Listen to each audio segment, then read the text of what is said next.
yesterday I mostly talked about biogeochemical modelling. Today I will mostly talk about biogeochemical data assimilation. So focusing on assimilation of ocean colour data being the main source of global observations for biogeochemistry, but also talk about the potential to assimilate in situ biogeochemical data.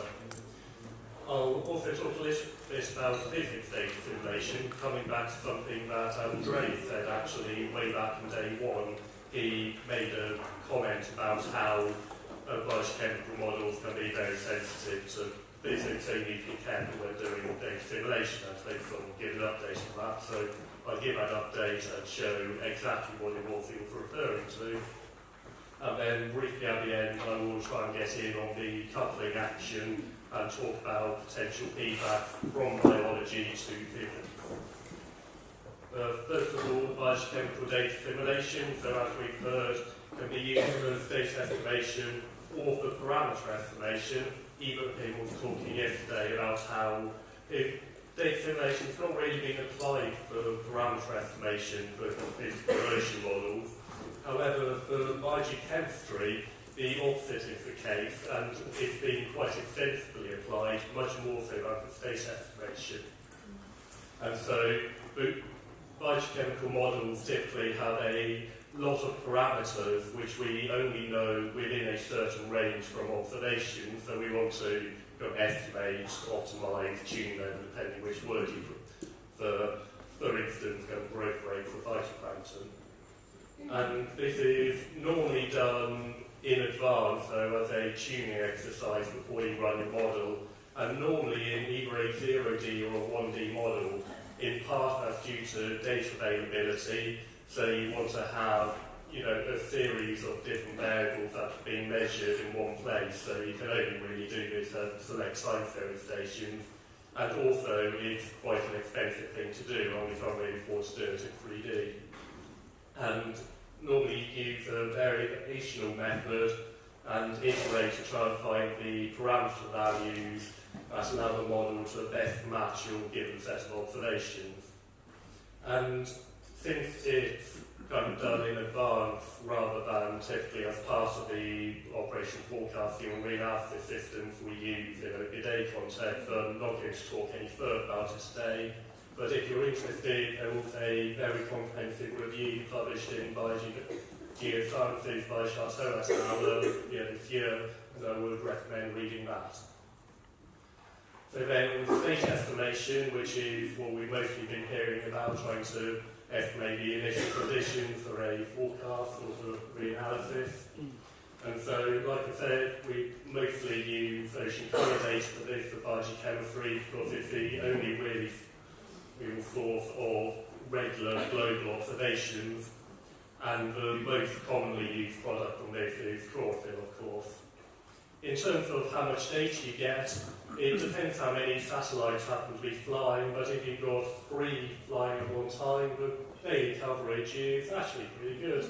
There's some gaps between satellite passes, there's gaps when there's cloud, and in the winter hemisphere, in this case the southern hemisphere, you don't get any data at high latitude, but coverage is reasonable. So we can potentially want to treat it like sea surface temperature or something. And in terms of the underlying data assimilation methods, we use the mathematics is exactly the same, so I won't go through that. But there are particular issues for assimilating ocean colour data. One of these is the fact that, as we heard yesterday, most of the assimilation methods we use assume that a variable and its errors have a Gaussian distribution. But for chlorophyll, this is very much not the case. It follows more of a log normal distribution. So this is something we need to deal with. The simplest way and the most common way is simply to therefore log transform it, which makes the distribution and which makes the error distribution more Gaussian. It's what most people do, is what we do at the Met Office. It works quite well, it certainly allows you to do this. You get some issues though at kind of small values, and it doesn't guarantee Gaussianity. Also, when they were developing the Mediterranean sea forecasting system, they tried assimilating non-chlorophyll, but actually found that it didn't make the error distribution necessarily any more Gaussian than just assimilating chlorophyll, and in fact it caused them problems when interpolating downward throughout the water column.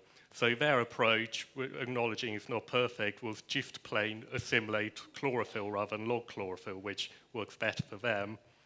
So what else can you do? A more sophisticated method used by a few groups is to do something like an anamorphic transform, which is a mathematical transform I won't go into, but which transforms the distribution to ensure that it is Gaussian, which is quite attractive. You're definitely assimilating something with a Gaussian distribution, but it's still not without its issues. And I think what we really want to do, which again Ibrahim was talking about yesterday, is to use a method which is particularly designed for dealing with non-Gaussian distributions, such as particle filters, which have started to be applied to biogeochemistry. There's a mathematical extension to the 3D, 4D VAR methodology that will cope with non-Gaussian variables, and last year was published something called the GIG ensemble Kalman filter, again to deal with non-Gaussian variables. However, all of these methods, as you were hearing yesterday, are a bit immature. They're not really ready for operational implementation yet. They can be very expensive and not necessarily straightforward to implement. So this is very much the future rather than what we do now. Another challenge is how do we update the multivariate state? So we've got all of this data about surface chlorophyll, but if just telling us about surface chlorophyll, we want to be able to constrain things like nutrients as well, both to gather most information, but also to make sure they remain in balance with the chlorophyll and we don't have kind of runaway errors with our nutrients just going up or down and down, depending on what we're doing with the chlorophyll. And also, we know about mixed layer, but we want to control what's happening beneath the surface too, and what's going on in the mixed layer doesn't necessarily tell you what's happening below the mixed layer. And how to do this, frankly, isn't straightforward and is one of the bigger challenges. So what you can do, which is probably the most common thing to do, is to use something like an ensemble Kalman filter or a Seek filter, which is inherently multivariate. So by evolving the covariances, it inherently produces, through the kind of assimilation statistical methodology, increments to kind of all the multivariate variables that you give it in the state variable. And so this is quite attractive, relatively easy to implement, and has been used by various people with kind of mixed success. I was hoping to find a nice kind of plot to show you. Instead, I found a big table of numbers which you can ignore, but these are some of the nicest results from work by Shivata et al. In the English Channel using an ensemble Kalman filter, and essentially this is showing that compared to a range of independent in situ variables at one time series site, the assimilation is resulting in an improvement against most of them. Not always a big improvement, but some improvement and not too much of a degradation. So this is a reasonable approach to go down. There's more research to do. We want to do better, but it's a reasonable approach. Though it is also quite an expensive approach, in particular, so this ensemble Kalman filter used 100 members. If you're wanting to implement a kind of already expensive biogeochemical model operationally, then you're going to have some issues persuading the powers that be to let you do that to begin with. If you then say, oh, and by the way, I want to run it 100 times a day, you might encounter issues with that. So another thing you can do is to calculate balancing increments instead. So use a method like optimal interpolation or 3D VAR, which is much cheaper, just to produce increments for the chlorophyll at the surface, and then apply some balance relationships. In a simplest form, just if you're decreasing chlorophyll, you decrease the nutrients in proportion to make sure they remain in balance. Or you can do something slightly less simple, which is what we do in our global system at the Met Office. So I was talking yesterday about reanalysis we've done for the global ocean using the NEMO-HadOCC model. And for this, we calculate using 3D var a kind of increment to the surface chlorophyll. So we take our observations, as I say, log transform them, take our background, get a set of increments just to the chlorophyll at the surface. What we then do is to pass these along with the model state to the nitrogen balancing scheme of Hemmings et al. 2008. And what this does is to look at the increments, look at the model state, including the phytoplankton growth rates and loss rates, and using knowledge of our expectation for the system and what the model should be doing to try and partition the errors that you see in the chlorophyll increments into either growth errors or loss errors, and therefore to adjust the nutrients and the zooplankton accordingly to try and compensate in the best possible way. And it does so by conserving mass. So if you're increasing your phytoplankton, you decrease in total nutrient, zooplankton, and detritus to compensate. So you always have the same amount of mass at each grid point. And so from our surface log chlorophyll increments, we then get a set of balancing increments to all of the biogeochemical model state variables at all depths, including below the mixed layer. And this is something that works quite well for us. So for a few validation results, so just in terms of the surface chlorophyll, assimilating from observation from the ETHA-CCI project on the top left, model 3 run here, you can see it kind of looks about right, but there's some errors. And then in the bottom left, when we assimilate the observations, it looks much more like the observations, and more so for having done the nitrogen balancing. But obviously you would expect it to look like that. We've assimilated those observations. You can also compare to kind of independent in situ data. Here are both the BATs and the hot time series sites. And in both cases, so the model 3 run is in orange, the assimilation run in purple, and the in situ observations in black. And whilst it's not a perfect match, the assimilation run is a much better match in terms of both magnitude and seasonal cycle, particularly at hot, than the 3 run is. And we found that this happens both at the surface and throughout the water column, which is encouraging. But then, of course, what we also want to do is to try and improve other model variables. So we do get some improvement. So this is an example looking at the air-sea CO2 flux. So we've got a climatology in the top left, the model 3 run on the top right. This is the average for June over a full 12-year reanalysis. And you can see in the center of the North Atlantic a area of spurious outgassing that's consistently there. And this is due to there not being a bloom there that there regularly should be. And with the assimilation run, we're correcting that, we're getting the bloom, we're getting the carbon uptake better, and we're much better matching the climatology. So this gives us some success. However, overall, the impact on the carbon cycle, the nutrients, it's fairly neutral, to be honest. In a way, that's a good thing. Early ocean color assimilation studies had a tendency to degrade nutrients, so the fact that we're not doing that is very pleasing. But the next step, of course, is to try and actually improve nutrients, carbon, everything else, and that's an active area of research. Then I mentioned yesterday we're developing ocean color assimilation for our shell seas model, NEMO-HadOCC. For this, at the moment, we're not doing any balancing, just updating the chlorophyll. Got some initial result from that. So some independent in situ observations, black dots. The model 3 run is in blue, and you can see you get the spring bloom a month or two too late. Then the red line is when we simulate ocean color data. You get the spring bloom much better. We're very pleased with that. However, you will also see at other times of year, for instance in winter, we're now overestimating the in situ data.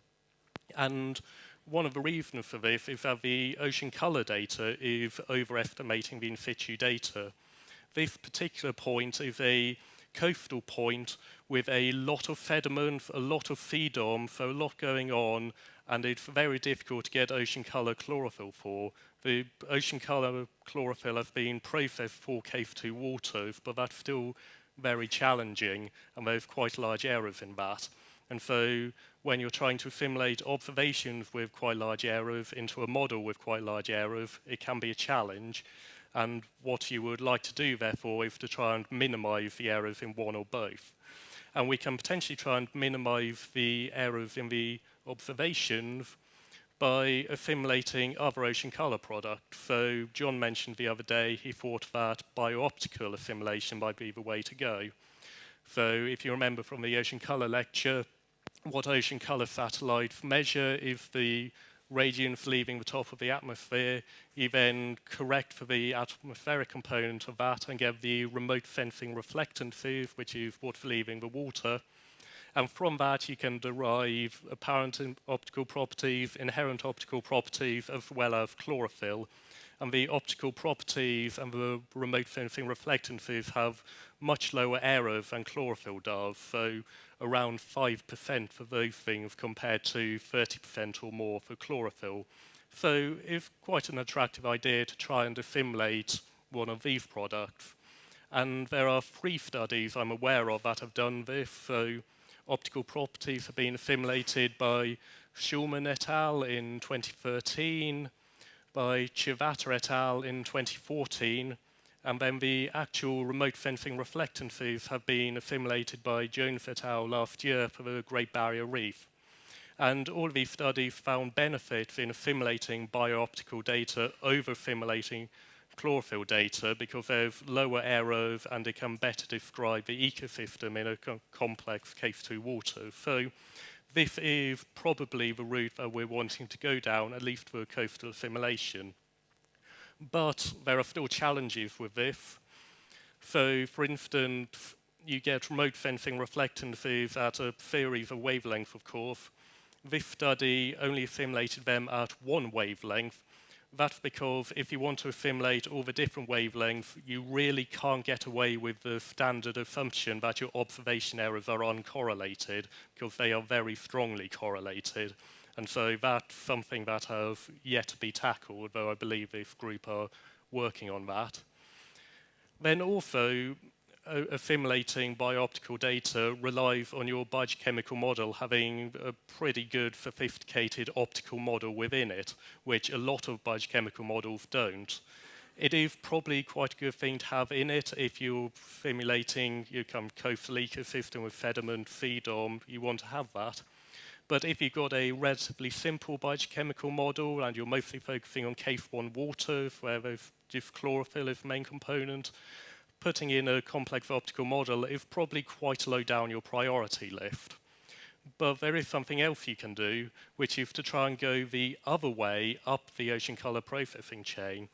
So you can get chlorophyll, but as I was saying yesterday, you can group phytoplankton into different functional types, for instance, grouping them by 5.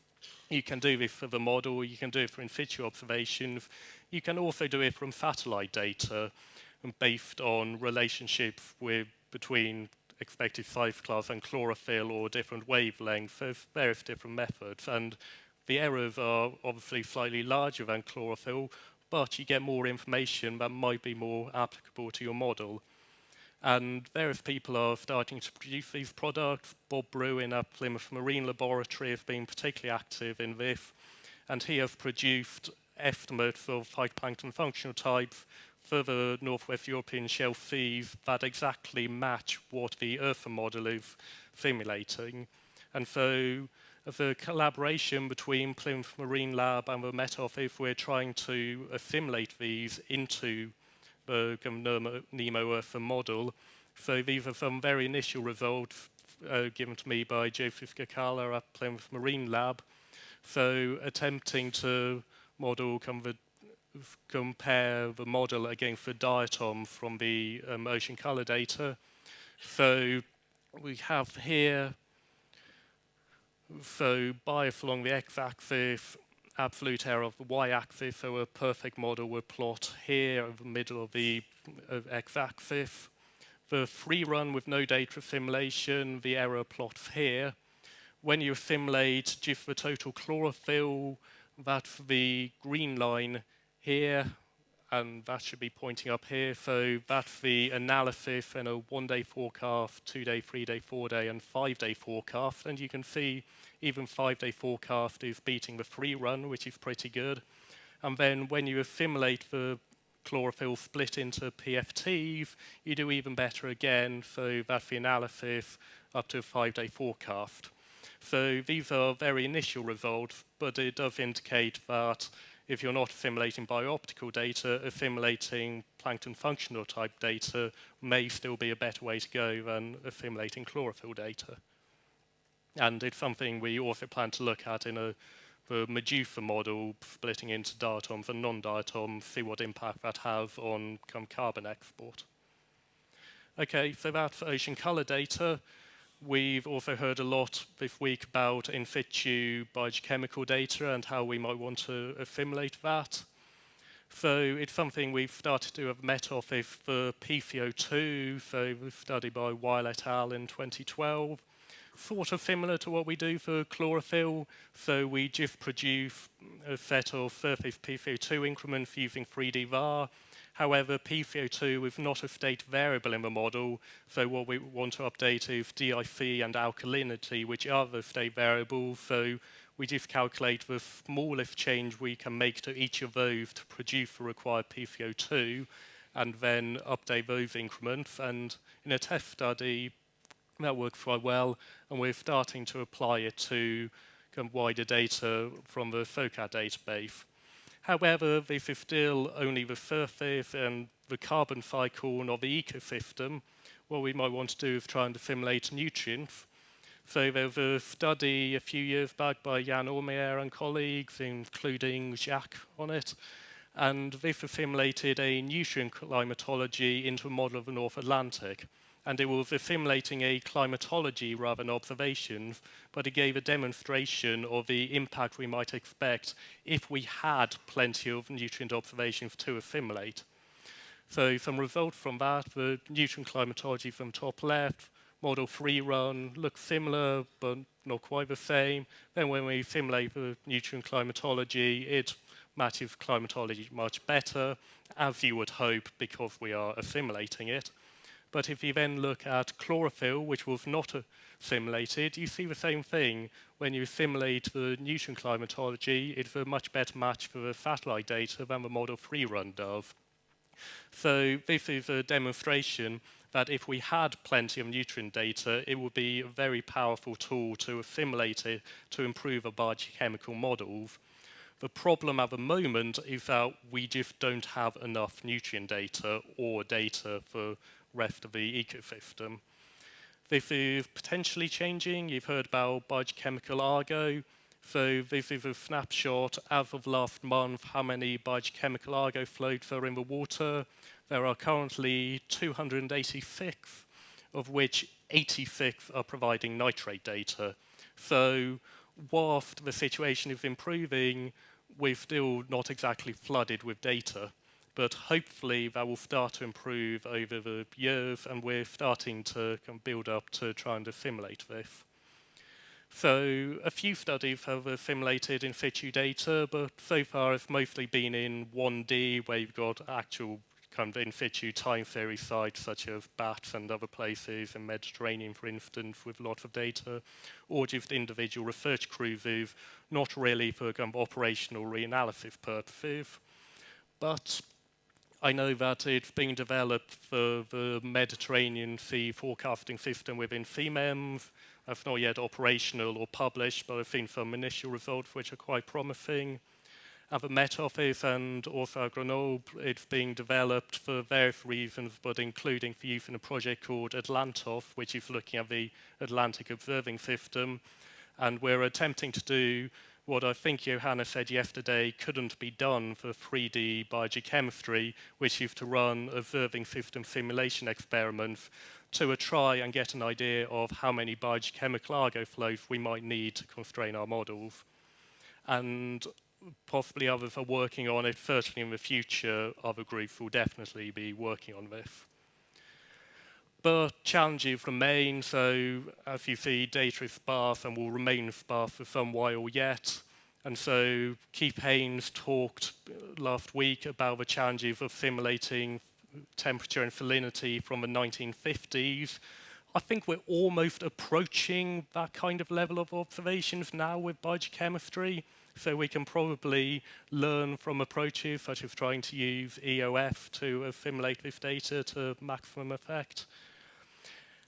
Other variables like chlorophyll aren't necessarily Gaussian, and even if we're assimilating more data, it's not entirely clear how best to update the multivariate state and to balance this with ocean color data. So these are all challenges for the future. Okay, so that's biogeochemical data simulation. Obviously, as we've heard, biogeochemistry is very reliant on physics, so we would like to improve the physics through data simulation, and that should hopefully improve the biogeochemistry. You've heard a lot about physical data simulation, so we assimilate things like temperature, salinity, sea surface height, sea ice, and all of these things are improved in our model. I don't need to show you a plot showing that. Of course they are. They're routinely used in our forecasting systems. They're good systems. And so we would hope physics is improved, the biogeochemistry should be improved. But what can happen if you couple a biogeochemical model to a physical model assimilating all these data is this. So showing two runs, run for 19 months, a model 3 run on the left and a run assimilating all physical data on the right, and you suddenly get a whole load more chlorophyll and primary production at the surface, particularly around the equator.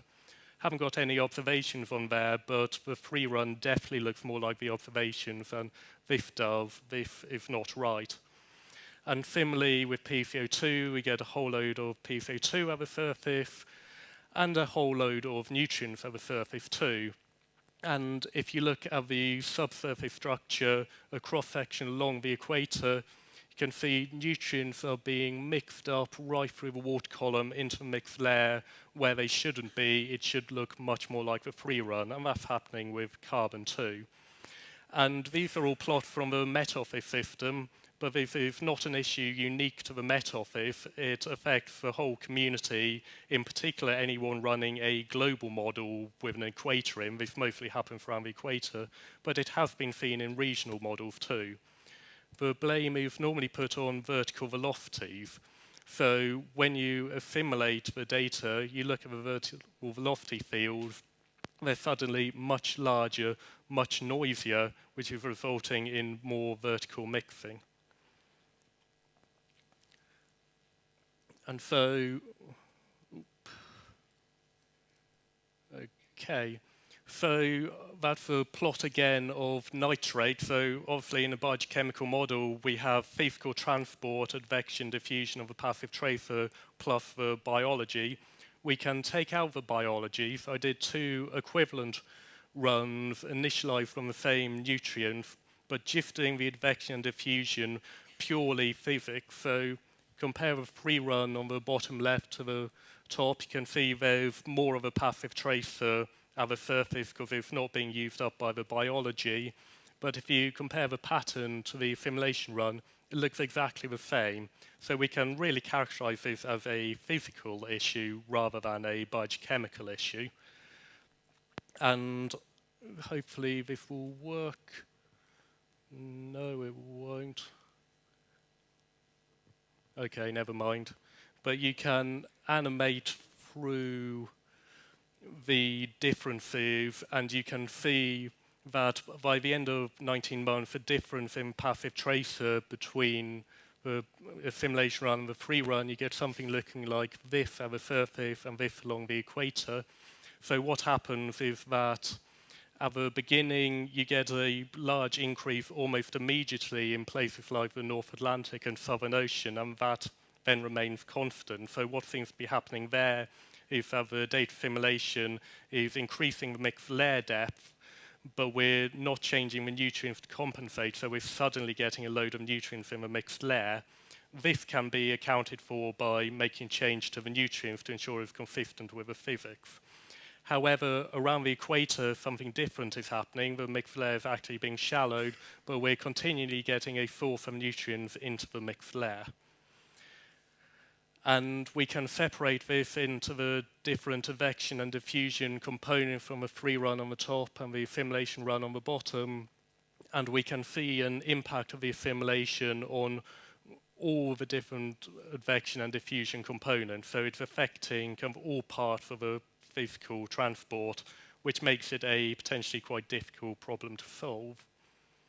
And so we've looked at the vertical velocities, which are generally blamed, and they're definitely having an impact, but I've done runs where you keep the vertical velocities the same as they would be in a free run, and you still get spurious upwelling of nutrients. So if we look at some of the other fields which affect the physical transport, so on the left, the vertical eddy diffusivity, and you get a whole load of noisy features like this. This is happening when the water column is going unstable, so there's an inversion in the density. The NEMO model copes with that by putting in a large amount of mixing into this field. But again, you can try and stop it from doing that, and you still get more upwelling. And if you look at the density gradients that you get, you can see that they're very noisy. And quite what to do about this, frankly, isn't clear. And if anyone has any bright ideas, I'd like to hear them. So, because we don't want to stop the physical assimilation from putting in mesoscale eddies and the associated mixing, that's what it should be doing, it's what we want it to do. But at the same time, this isn't right, it's affecting tracer transport. And potentially, it will also affect kind of the physics transport, so temperature and salinity are being moved around in the same way. Things like SFT, sea surface height aren't as reliant on vertical mixing, so it doesn't matter too much, plus you're assimilating these fields, so continually correcting these errors, so you don't really see it so much in the physics, but improving this at source may potentially improve the physics and will definitely improve the biogeochemistry. And we can look at what variables cause that when we simulate them. Basically, if we simulate sea surface temperature or sea ice or a very naive simulation of altimetry where we just update the sea surface, we don't see any issues. Where issues come about is when we update the 3D temperature and salinity structure, either directly by assimilating those variables or as a balance from assimilating altimetry. Though, if it's just chlorophyll we're interested in, we can mask that through assimilating chlorophyll. So, got observation on the top left, free run on the top right, you assimilate SFT, looks much the same, not having an impact. Assimilate in situ data and FLA as well, get a large increase. But on the middle left, if you assimilate ocean color, that's our best model estimate. Looks quite a lot like the observations. And if you simulate ocean color on top of all these, it looks not quite as good, but still a much better match for the observations than the free run does. So, you know, we can mask the issue, but we would like to solve the issue. Okay. So I will end on a different note, looking at biophysical feedbacks and how biology can potentially affect the physics. Most obvious way it does this, of course, is through the carbon cycle, which is why we include biogeochemistry in our Earth system model. So cycling of carbon can then affect the future climate potentially. Similarly, and talk to Pablo about this if you want to know more, you've got a poster at the back of the room. Plankton can result in trace gases such as DMF or isoprene, or also biogenic material itself can go up into the air. These lead to the formation of cloud condensation nuclei and so the formation of clouds. Also a poster at the back on algae living in sea ice. It's unclear how much of an impact these might have on the actual physical sea ice, but potentially they might speed up the melting of the sea ice a bit. Then there's an impact on the ocean albedo, so light gets reflected off the surface of the ocean, and if the ocean surface is green rather than blue, different wavelengths get absorbed, so that affects the albedo and affects the atmosphere. And this is something that is starting to be included in numerical weather prediction models with chlorophyll just taken from a climatology. Then there is a suggestion that organisms such as jellyfish and cobepod, as they swim around, mix the water, potentially to quite a large extent. So this study, published in Nature by Katir and Dabiri back in 2009, did some in situ measurements in lakes, extrapolated that of the global ocean, and hypothesized that the amount of mixing from jellyfish and copepods could be of the same order of magnitude as the amount of mixing you get from wind, which, if that was true, would be a huge amount and something we're not accounting for. These results have been treated with some caution, it has to be said, but it's a potential feedback that could be looked into more in the future. Then something that is probably most relevant to ocean physics, and I'll talk a bit more about, is an impact on ocean heat uptake through affecting the absorption of light. So solar radiation can be split into long-wave radiation, which is absorbed just in the upper few centimeters of the ocean, and short-wave radiation, which is essentially visible light, which penetrates much more deeply into the ocean. And how deeply it penetrates is affected by what's in the ocean. So if you have kind of chlorophyll from phytoplankton, which is a dominant signal in case 1 waters, or sediment and phaedon in coastal waters, this affects how deeply the light penetrates. You can see my very pretty diagram here. So you've got nothing in the water, penetrates quite deeply. If you've got some plankton in, it's absorbed, the light doesn't penetrate so deep. The associated heating from solar radiation is concentrated nearer the surface. That raises the sea surface temperature, shallows the mixed layer depth, with an impact on both ocean physics and on atmospheric physics through the feedback from SST. And various studies have looked at the potential impact of this in models. So found a potential increase in FFT of up to 2 degrees C in places. So whilst not enormous, definitely something we might want to include in our models. A amplification of the seasonal cycles of FFT, mixed layer depth, sea ice. One study looked at this in the Arabian Sea in a coupled model and found increased monsoon rainfall. And various studies have looked at the impact on ENSO variability. Some have found that it's enhanced ENSO variability. Others have found that it's damped it. And which they found often depends on whether they're using a forced ocean model or a coupled ocean atmosphere model, so which feedbacks are included. I will just briefly show some results we've done in our system. So with NEMO-HadOCC, a control with a very low constant chlorophyll value, so basically with feedback not included. A run with chlorophyll taken from a satellite monthly climatology and assumed that chlorophyll is equal through a water column.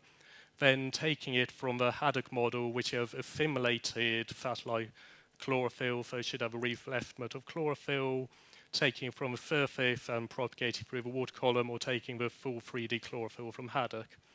And in each case, see the control run, sea surface temperature on the top left, and the anomaly for each run on the top right.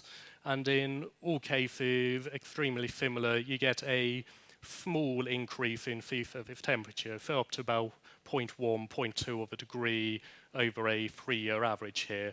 So not huge, but definitely an impact. And you see this pretty much everywhere, apart from the gyres, where actually chlorophyll is lower than the low constant value we're using, and also the tropical Pacific, which I will come back to in a moment.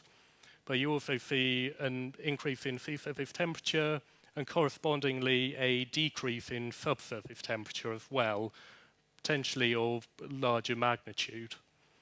And so coming back to the tropical Pacific, some Hoff-Muller plots here, so time on the x-axis, depth on the y-axis, average over the Nino 3.4 region in the tropical Pacific. And you can see in the control run, got here, kind of El Nino, La Nina, which you get during this period, and a corresponding anomaly when we include this feedback. So it's enhanced in the early period, and then it's cooler in the late period. And this is happening even using the climatology, which does not have any interannual variability. And what's happening is there are two competing processes. So at the tropical Pacific, you've got the chlorophyll at the surface, so light's not penetrating so deeply, so that's warming the sea surface temperature. But also, both at the equator and away from the equator, that's happening, and so it's cooling the subsurface. Those cooler subsurface waters are getting vectored towards the equator, then upwelled, and then depending on whether you've got El Nino or La Nina conditions, that upwelling of cooler water may or may not win out over the warming from including this feedback. So, it's a potentially complex response. And similarly, in the North Atlantic, you can see clear seasonal cycle. It's warmer in summer, cold in winter, and at the surface, it's heated in summer, but the subsurface is cooled. These anomalies propagate, and in winter, they're upwelled, cooling it in winter, so enhancing the seasonal cycle. Okay, so that's basically what I have to say to try and summarize. So biogeochemical data assimilation is a powerful tool. We're getting some very interesting and exciting results, but there's a lot of research work to be done yet to exploit both satellite and in situ data.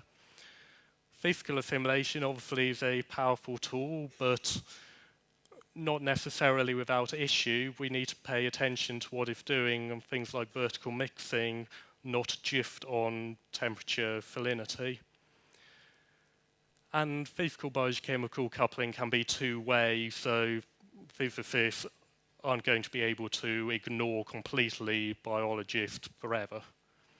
Then some slightly random challenges, so trying to exploit other ocean color products such as biooptical data for assimilation is going to be a large research topic, as is exploiting the in situ data for both assimilation and validation, and using these to better update the multivariate model state and really use these data to improve the entire model, not just what we're observing at the place we're observing it. And one thing we can potentially do is combine state parameter estimation. Ibrahim was talking about this yesterday for physics, and it's probably even more relevant for biogeochemistry. It's something we can either do formally through the simulation framework, as we heard about yesterday, or in the same way if we do nitrogen balancing, when that balances the model state, also make changes to the parameters when we're doing that, and that could potentially help improve errors at source if we've got too much nutrients or something like that. And improving the impact of physical data simulation is something a lot of groups work on, both for physics and biogeochemistry. Thank you.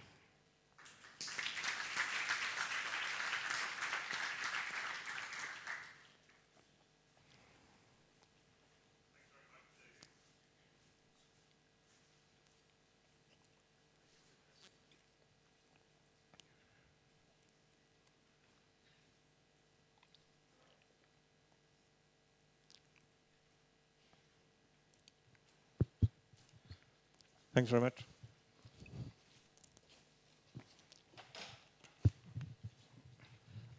Nice talk, thank you. Maybe you already kind of answered my question, but it's about the data assimilation of ocean color. So if we take, for example, a chlorophyll remote sensing product, that would be the chlorophyll over a certain depth on the water column. So how do you derive the vertical distribution and, for example, get the chlorophyll maxima at which depth it is to then force your model and for the data assimilation? So that's something I probably should have mentioned. At the moment, to be honest, we don't. What we just do is compare to the surface chlorophyll, so just the model top box chlorophyll. But obviously that isn't correct. The chlorophyll we get from ocean color is distributed over a deeper layer, but that obviously changes depending on where you are in the ocean. Isn't necessarily straightforward to derive from a model. It is something we should do better to really compare like for like with a model and the observations.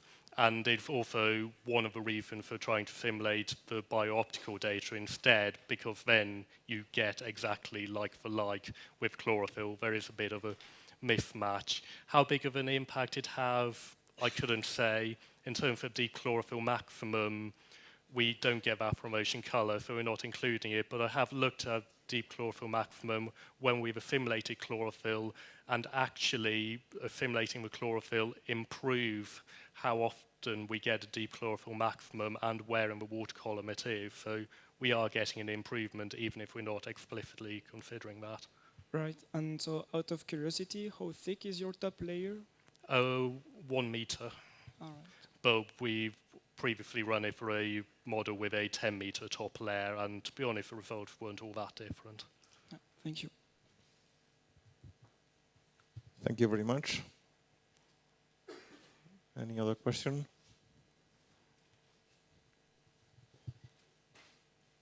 Okay, thanks a lot, David.